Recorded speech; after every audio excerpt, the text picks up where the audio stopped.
with you all tonight. And now I'm almost going to feel sorry for the jokes I'm going to tell about Coach Jordan. Almost. Congratulations, team and coaches, for your many successes this year. You have overcome many obstacles, like traveling with Coach Jordan. You may not realize it yet, but you have decades of alums who follow your victories and celebrate with you. I asked Coach David about guidelines for tonight. He told me 15 minutes and steer clear of controversy. It's almost like he doesn't even know me. So tonight I'm going to talk to you about religion and politics. It's cute that you all think I'm joking. I basically do two things in an average day. Write about religion and politics, or chase a 4-year-old around. And I have a bunch of potty jokes that I could dump on you tonight. But you just ate. Although it turns out I can actually use some of those same potty jokes to describe this campaign. Some of you will get that one later.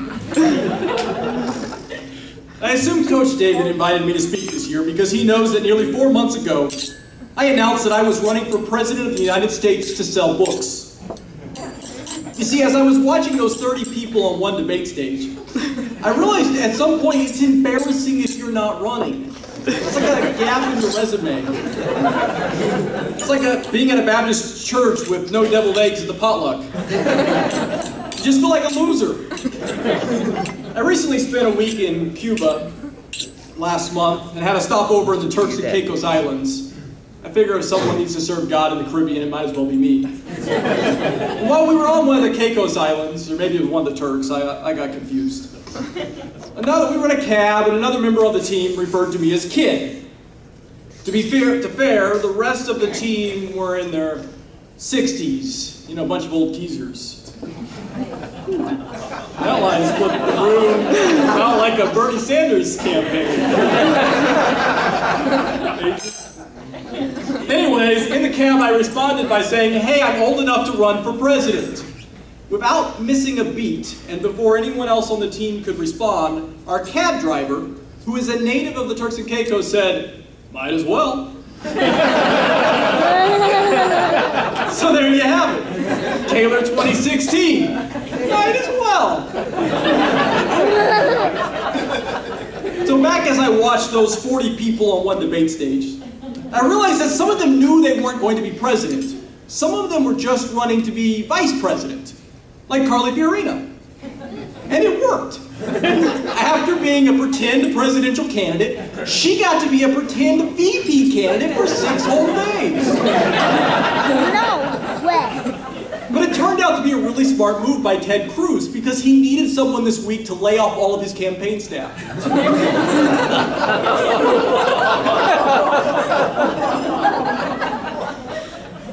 Some HP fans in here, huh? But as I watched those 50 people on one debate stage, I realized that some of them weren't even trying to be VP. They were just trying to get free publicity to sell books. Ben Carson. Mike Huckabee. I could keep going, but that hurts my throat a little bit. And I thought, I wrote books.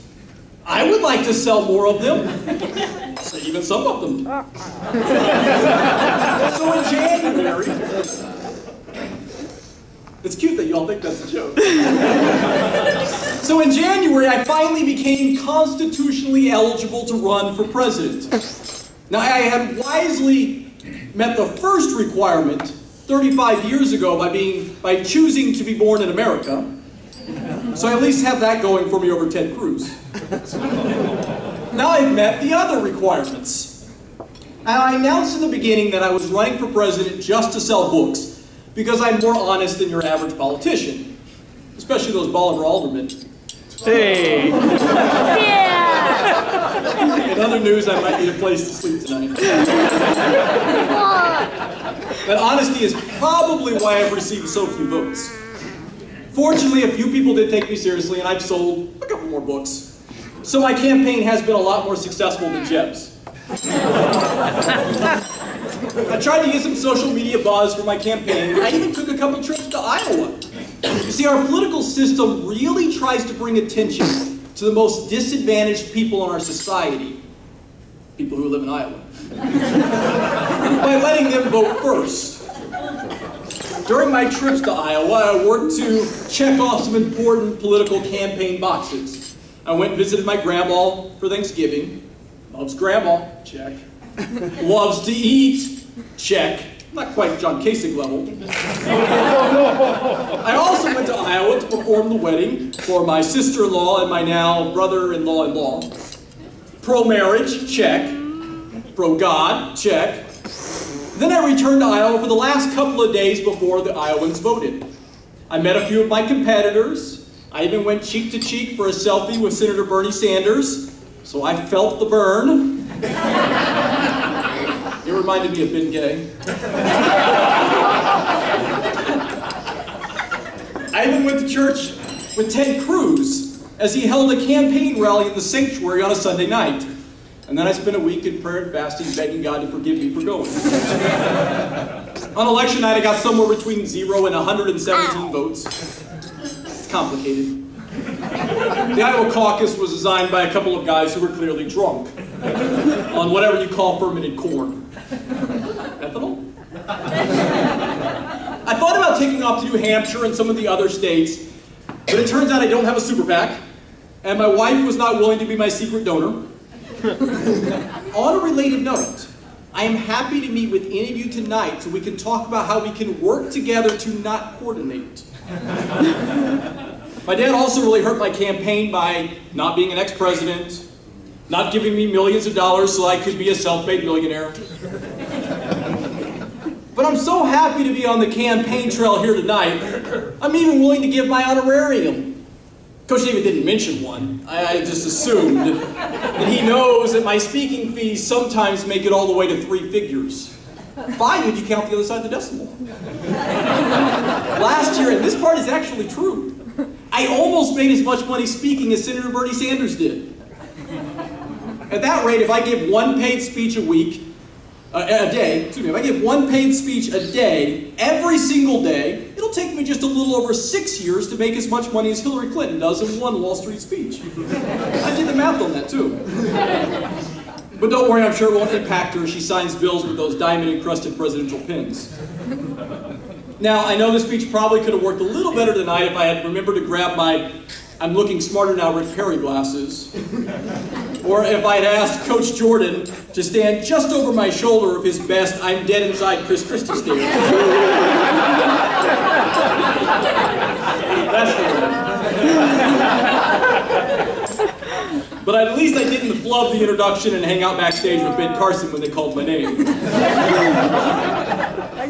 Now, as we move into the general election, the campaign season is leaving me terrified in the fetal position, crying myself to sleep at night. But I'm also excited because I have 6 more months to run to sell books. My first one is perfect for the campaign. For God's sake, shut up. Actual title. The second one looks at religious rhetoric and presidential campaigns.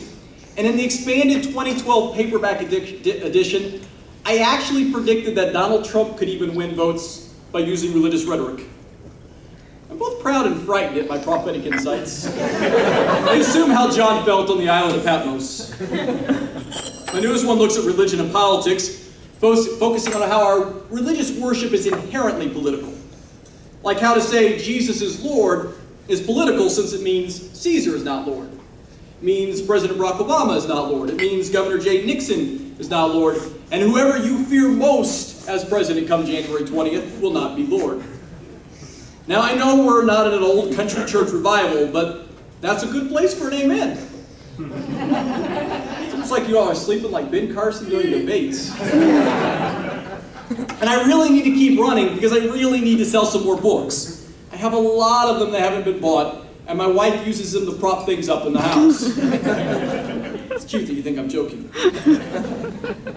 But as I survey this campaign and our sports culture and our social media culture and pretty much anywhere where we gather to disagree, I'm reminded of an important lesson I learned under the coaching of Dr. Derryberry and Dr. Miller and others. On those rare occasions when I push the boundary too far. Rare.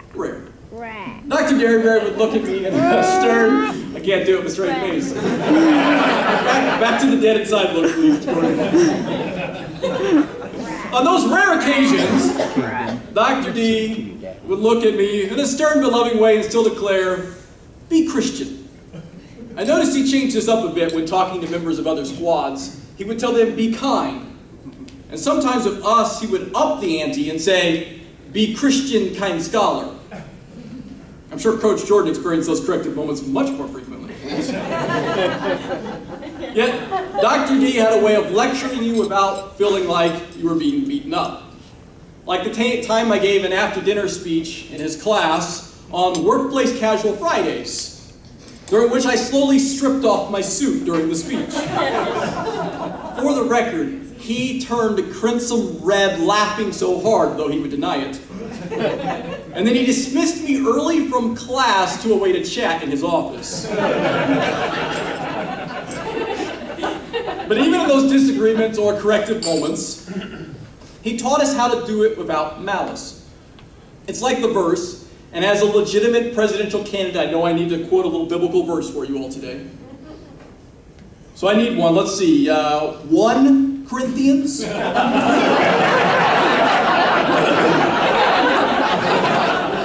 1:3:1. That's the whole ballgame, am I right? If I speak in the tongues of men or angels, but do not have love, I am only a resounding gong or clanging cymbal. And if any verse fits our presidential race better than that, I really can't think of it. Maybe something from Revelation. In the SBU forensics program, we learn a valuable lesson about winning. There are still moral standards to follow. It's like how the famous Roman author and politician Cato the Elder defined a good speaker. A good person skilled at speaking. Not just skilled, but also a good moral person. And as the PKD model puts it, we learn the art of persuasion, beautiful and just. Now don't get me wrong, we love to win. Over in Jester, we have hallways overflowing with our piles of idols. Trophies. Says trophies. They're beautiful, classy, just the best. We should build a wall out of them and make Redford pay for it.